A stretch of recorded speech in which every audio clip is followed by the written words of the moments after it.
ज्ञान the treasure में आपका स्वागत है। और हम आपको बताएंगे तिरुपति बालाजी के लड्डू के बारे में, जिसे तिरुपति लड्डू भी कहते हैं कि इस लड्डू की कहानी क्या है। तिरुपति बालाजी जितना लोकप्रिय है, उतना ही इस मंदिर का लड्डू भी प्रसिद्ध है। और इस मंदिर का खास भोग है तिरुपति लड्डू। स्वाद और सूरत, हर पैमाने पर यह लड्डू किसी देव भोग से कम नहीं है।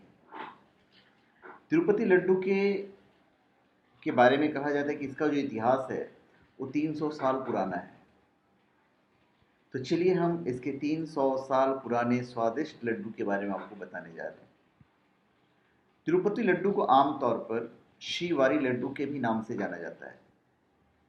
कहते हैं तिरुपति देवस्थानम में जैसे स्वादिष्ट लड्डू बनते हैं, वैसे पूरी दुनिया में कहीं नहीं बनते। माना जाता है कि श्री वेंकटेश्वर के दर्शन के बाद उनके प्रिय भोग तिरुपति लड्डू लिए बिना दर्शन अधूरा रह जाता है।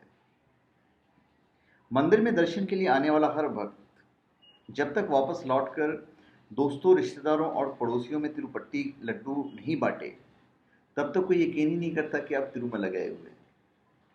300 साल से भी ज्यादा समय से लड्डू मंदिर की पहचान का एक हिस्सा है।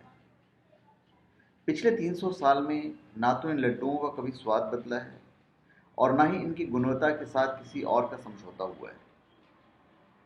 कहते हैं कि इसका स्वाद ऐसा है कि स्वयं श्री वेंकटेश्वर की पसंदीदा लड्डू है ये।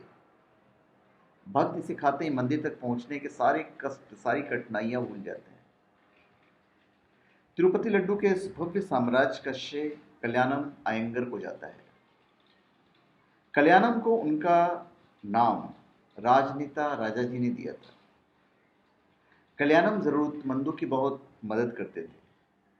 उन्होंने ही तिरुमला मंदिर में नृत्य और संगीत समारोह की शुरुआत की थी।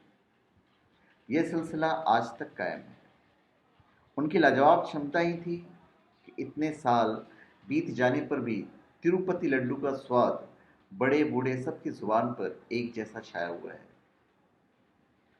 अभी हम इसके रेसिपी के बारे में थोड़ा सा बता देते हैं। बेसन, चीनी, घी, इलायची और खूब सारे सूखे मेवे डालकर बनाए जाने वाले यह लड्डू तिरुपति मंदिर की शान है। माना जाता है कि हर दिन कम से कम 1.25 लाख लड्डू मंदिर में तैयार किए जाते हैं। सभी लड्डू उसी दिन खत्म भी हो जाते हैं। भक्त दर्शन के समय जो लड्डू खरीदते हैं वह तो अलग है। उसके अलावा मंदिर की ओर से हर भक्त को प्रसाद के तौर पर लड्डू दिया जाता है। लड्डू की मात्रा इतनी ज़्यादा होती है कि इसे रसोई से दुकान तक ले जाने के लिए क्रेन का इस्तेमाल किया जाता है। यह लड्डू 2 आकारों में उपलब्ध होता है। छोटा 174 ग्राम और बड़ा 700 ग्राम का। लड्डुओं को बनाने के लिए लकड़ी के चूल्हे के साथ साथ गैस का भी इस्तेमाल होता है।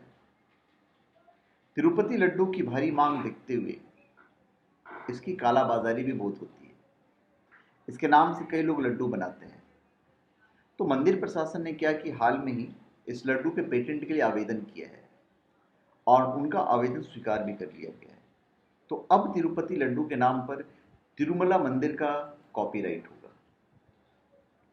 अभी ऐसा नहीं है कि तिरुपति मंदिर में केवल लड्डू की प्रसाद के तौर पर उपलब्ध है। कई तरह के मीठे चावल, मिठाइयाँ और खीर के अलावा वडाई भी बहुत मशहूर है। अगर तिरुपति लड्डू की जगह पहले नंबर पर है तो वडाई बेशक दूसरे नंबर पर आता है। और एक बात तो आप मान लीजिए, और ये सच है कि ईश्वर का प्रसाद कहीं भी बनता हो, किसी भी तरह बनता हो, उसका स्वाद हमेशा सबसे अद्भुत और दिव्य ही होता है। फिर चाहे वो नवरात्र का बना पूड़ी चना हो या फिर खीर खिचड़ी। ईश्वर के प्रसाद को क्योंकि हम श्रद्धा से खाते हैं, इसलिए उसका स्वाद हमारे दिल को छू जाता है। तो धन्यवाद। आप हमारे चैनल पे सब्सक्राइब करें और अपने कमेंट दीजिए। धन्यवाद।